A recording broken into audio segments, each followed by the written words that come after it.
The Shanghai Major has ended and Team Spirit are its champions. This major has set several records. First, Donk became the youngest winner of a major. He's only 17 years old. Today, we'll talk not only about the major but also about why some players didn't get the diamond coin, new online records in Counter-Strike 2, and of course the removal of the Vertigo map. This video will be interesting, so don't forget to like and subscribe to the channel. Let's get started.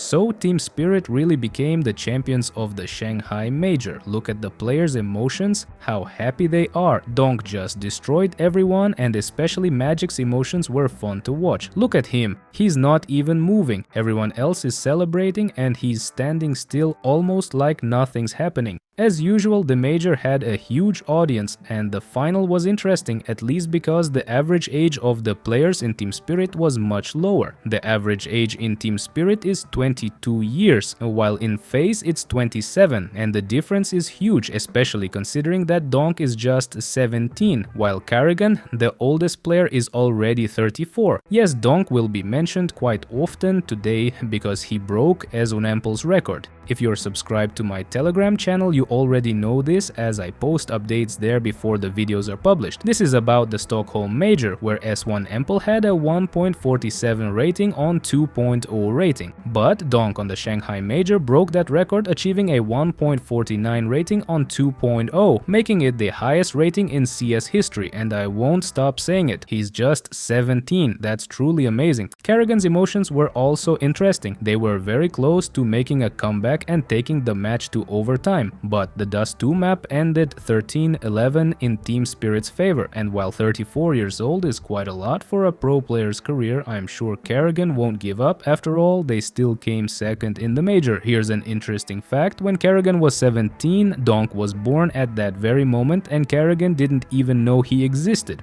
Because of Team Spirit's victory, many players didn't get the diamond coin in their pick'ems, because everyone was expecting a G2 win, but G2 didn't even make it to the final. The final was between Team Spirit and FaZe. In my pick'em, I also had the G2 against Team Spirit, but I picked G2 to win, so my pick'em didn't work out. But as I mentioned in previous videos, my silver medal was saved. Yes, it was saved intentionally, and anyone who says I picked silver after Team Spirit's victory is simply mistaken. The diamond medal doesn't look that great in my opinion. Personally, I think a gold medal would have been a more fitting combination for China with its red and gold colors. Meanwhile, with this major, Counter-Strike 2 has set a new online record in CSGO. The CSGO record was 1,818,000 players. For those who say Counter-Strike is in trouble, the developers see it differently. The player count is growing, and if something was really wrong, the numbers would be dropping. What's more, this peak wasn't the highest, which is much more than the previous one I showed.